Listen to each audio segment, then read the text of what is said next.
우리가 그 자유를 지키기 위해서 6.25 때 피를 흘렸고요. 그렇게 피 흘려서 지금 지킨 게 대한민국이고 대한민국 자유민주주의입니다. 부정하면 대한민국도 없고 민주당도 없는 것이라고 저는 이해하고 있는데요. 민주당은 자유민주주의를 이념으로 표방하고 있는 정당이 아닙니다. 착각하지 마세요. 김병욱 의원님 질의 순서입니다. 예, 오늘 저희 이주호 장관 인사청문회 과정에서 제가 깜짝 놀랄 그런 얘기를 들었습니다. 우리 존경하는 민향배 의원님께서 민주당은 자유민주주의를 표방하지 않는다 이렇게 말씀을 하셨는데요. 제가 아는 우리 민주당은 김대중 노무현 두 대통령의 당입니다. 김대중 대통령께서는 평생 자유와 자유민주주의 가치를 역설하셨습니다. 1980년 YWCA 강연에서 지금 우리 민족혼의 최대의 부르짖음은 무엇인가? 그것이 자유와 평등이 구현된 민주주의라는 것을 부인할 수 없다 이렇게 말씀하신 바도 있고요.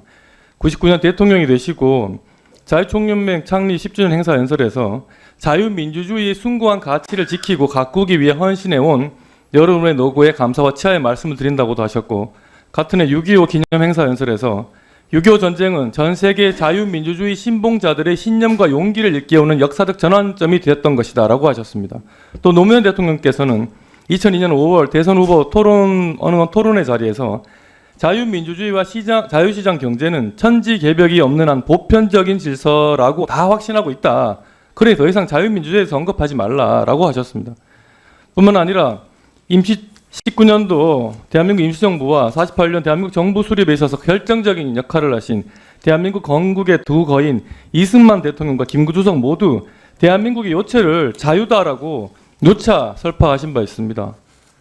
이 대한민국이 자유고 민주당이 자유입니다. 근데 왜 자유가 교과서에 실려서는 안 된다고 말씀하시는 건지 도무지 이해할 수가 없습니다. 자유와 자유민주주의가 무슨 죄를 지었습니까?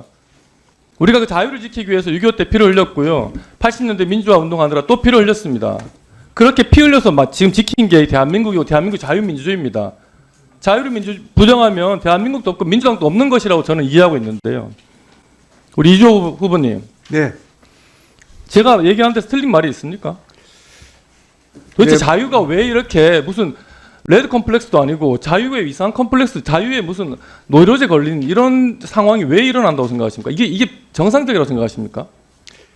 네, 뭐 의원님 그 지적하신 그 자유민주주의가 우리나라의 요체라는 것에 대해서는 전적으로 공감합니다. 이게 우리나라 학생, 대한민국 학생뿐만 아니라 모든 국민이 마르고 닳도록 대한민국이 어떤 나라인지 자유의 나라인지 아닌지 분명히 인식해야 하는 것이라고 생각을 합니다. 그런 차원에서 반드시 교과서에 자유로 세워진 대한민국에 대해서 학생들에게 충분히 제대로 가르쳐야 한다고 생각합니다. 그건 6.25 전쟁뿐만 아니라 민주화운동도 마찬가지고요. 피 흘려서 이룬 이 자유 대한민국을 우리 학생들이 제대로 충분히 배울 수 있도록 교과서에 제대로 기술할 수 있도록 후보자님께서 장관이 되시면 꼭 챙겨주시기 바랍니다. 네, 그렇게 하겠습니다. 민주당은 자유민주주의를 이념으로 표방하고 있는 정당이 아닙니다. 착각하지 마세요. 그리고 우리 헌법도 자유민주적 기본 질서가 자유민주주의 이념을 표방하고 있는 것 아니라는 것도 아셔야 되고요. 그건 뭐 더 대꾸할 가치가 없으니까 그만하겠습니다. 하여튼 그 시행령 통치라는 말 아시죠? 네, 들어봤습니다. 네. 이 한동훈 법무장관이 궤변을 늘어놓으면서 국회의 입법 권한을 무력화해서 이른바 검수 원복이라고 법률로 국회에서 분명히 정해놨는데 마음대로 시행령을 통해서 검찰 수사권을 원래대로 복원시키는 그런 짓을 저는 하고 있다고 보는데요. 이게 이제 아마 현재 결론이 나오겠지만 하여튼 그런데 정말 희한하게 제가 깜짝 놀랐어요. 이주호 후보님이 정말 이 시행령을 가지고 장난을 많이 치셨더라고요. 2010년에 교원평까지 할 때 안 되면 대통령령으로 하겠다 그래가지고 실제로 그렇게 하셨더라고요. 그러더니 학생 인권조례 무력화시키는 시행령, 교장 공모제 상한선을 두는 시행령, 교원 정원 축소를 염두에 둔 교원 법정 정원 폐지 시행령, 학교당 학급수 규모 하한선을 둬서 소규모 학교를 없애는 시행령, 정규교원 비정규교원으로 대체하는 대학시간 강사법, 이 시행령까지 해가지고 대체 이번에는 어느 시행령을 건드리실 생각이십니까? 장관 되시면. 아직 생각 안 해보셨군요. 예. 하여튼 이 시행령을 가지고 너무 많은 일을 하셨더라고요. 이거 검토하셔야 됩니다. 신중하게. 당연히 법령이 시행령보다 상위 법이잖아요. 네, 그 최대한 이거 네, 자제하셔야 됩니다. 최대한 국회와 협조해서 예. 국회법으로 통과해서 정책을 자. 집행하는 식으로 하겠습니다. 그 MB 정권 대자뷰 하나 더 볼게요. 윤석열 대통령 퇴진 촉구 집회 가보니까 민생 파탄 정치보복 친일 매국 윤석열 퇴진 무능무지 거짓말 윤석열 퇴진이라고 하는데 그때요 장관 시절에 후보자께서 장관 시절에 일방통행 하시다가 비난을 많이 받으셨는데 그때 이명박 대통령하고 쌍으로 묶여가지고 퇴진 혹은 파면 요구도 여러 번 있었다는 거 알고 계시죠?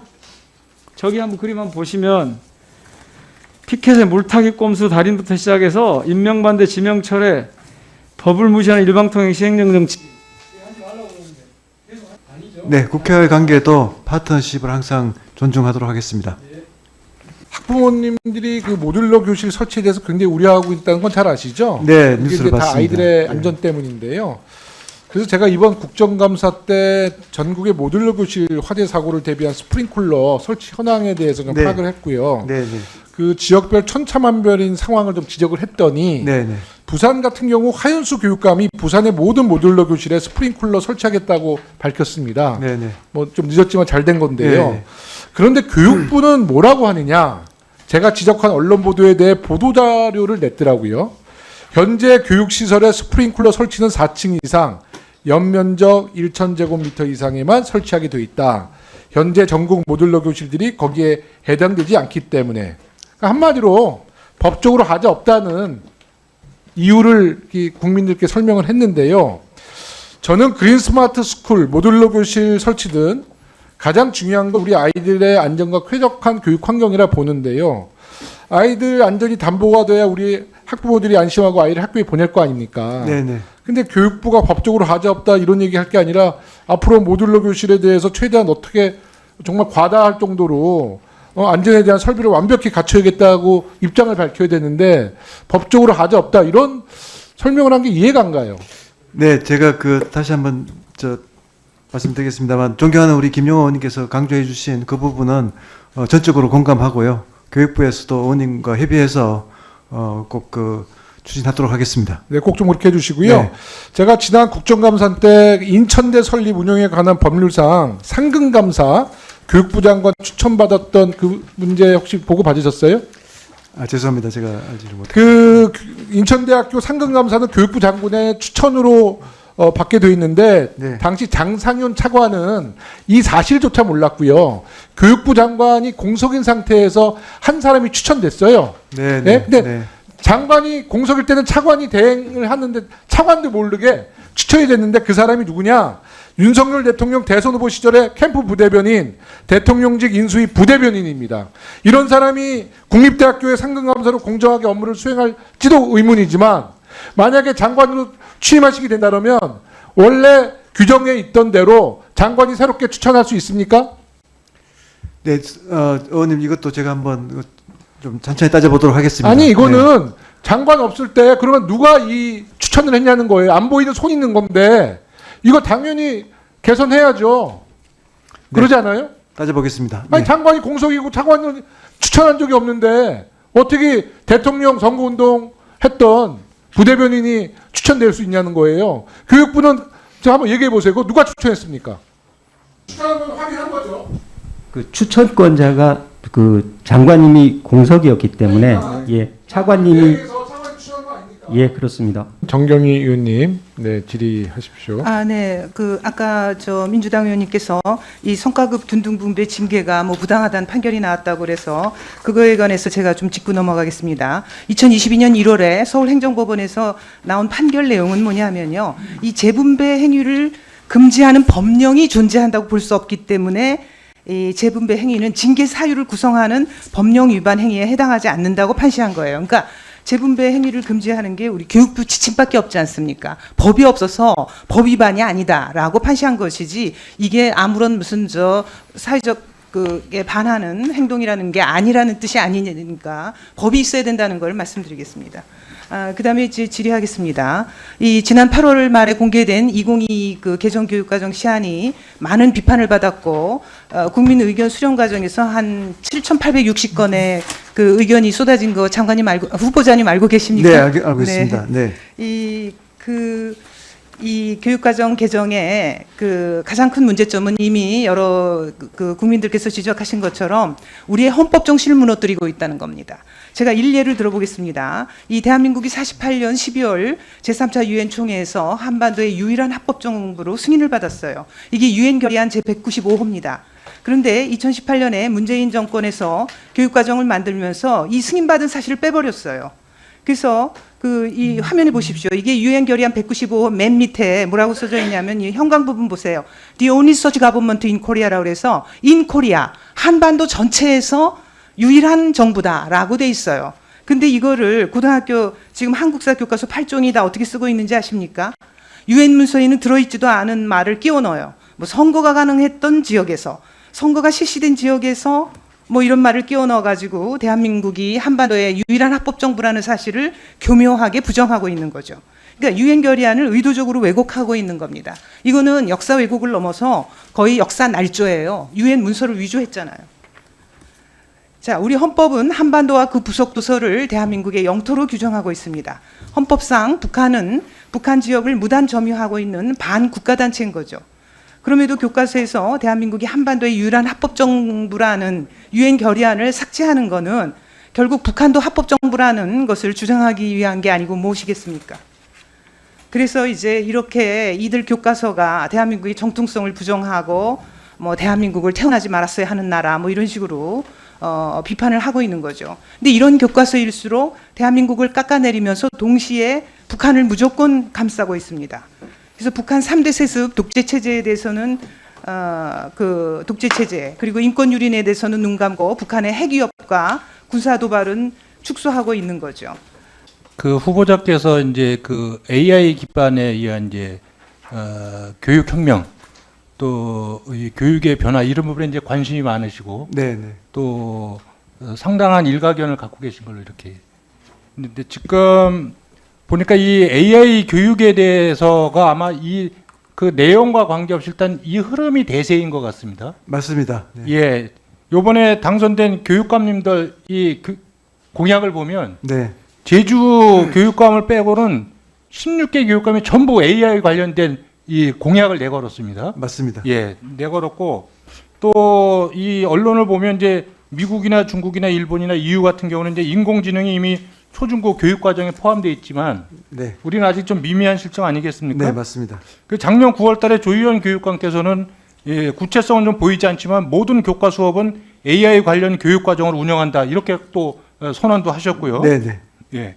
그래서 이 AI 활용이 이 시대 흐름이라면 일단 그래도 그 이 AI 교육 시스템의 운영 주체는 일선 선생님들 아니겠습니까? 맞습니다. 예, 그러니까 이 선생님들의 입장이 좀 어떤 상태인지 그리고 그러면 이 AI 관련돼서 선생님들에 대한 투자와 지원은 어떻게 할 건지 네, 네. 또 교육 과정의 조정이나 교육 방법의 전환 뭐 이런 부분들이 논의되고 공감대를 형성하고 그러는 게 맞다고 보거든요. 네, 네, 네. 그렇다면 이것이 이제 일부 교육청에서의 어떤 시범 사업이라는 이런 거 이전에 네. 저는 만약에 장관으로 취임하시면 그 교육부와 시도교육청이 공동으로 네, 네. 이게 공청회나 토론회를 통해서 네. 이 부분을 공론화시키고 여기에 대한 장단점이나 이런 부분을 면밀하게 그 파악하고 거기서 교육 현장의 어떤 공감대를 만들어가는 그런 과정이 좀 본격화될 필요가 있지 않겠는가 네. 이런 생각인데 여기에 대해서는 어떻게 생각하십니까? 네, 앞서 지적하신 바대로 이제 거의 모든 교육감님들이 다 지금 공약으로 하셨고요. 더 중요한 거는 이제 그 1인 1 디바이스를 또 다 실제로 지금 집행을 하고 계십니다. 예산 투자를 하셔가지고. 그래서 학생들이 이제는 교실에서 그 디지털 디바이스를 다 가지게 되는 시대가 왔고요. 그러면 그 AI라는 것이 이제 디지털 디바이스에 이제 그 들어가는 컨텐츠나 플랫폼 형태가 되거든요.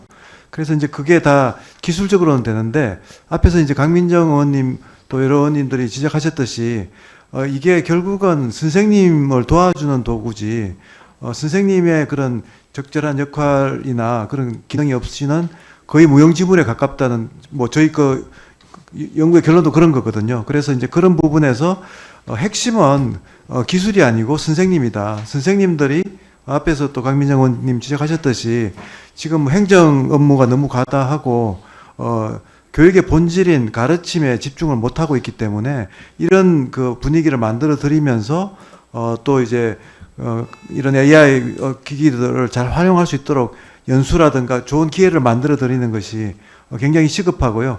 제가 말씀이 길어서 죄송합니다만 그래서 교육감님들과 굉장히 긴밀하게 협력을 해야 된다고 생각합니다. 그냥 예, 아까 우리 민영비 의원님이 시행령 정치를 얘기했지만 또 반복되는 얘기입니다. 규정 정치 안 할 거죠? 네.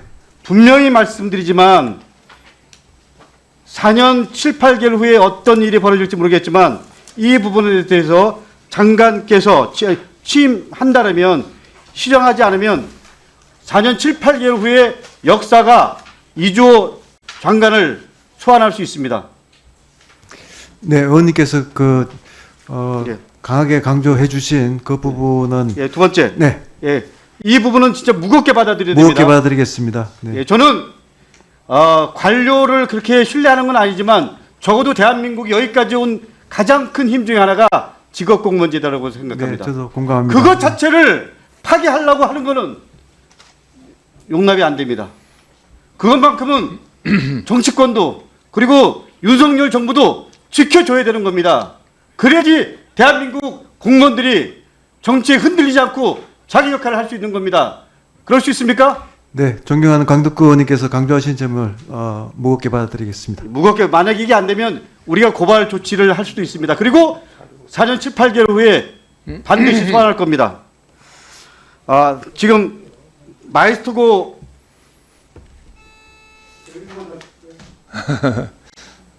뭐 다음에 하시죠. 예, 지금 하시면 마이크 없이 해야 되니까. 네, 네, 네.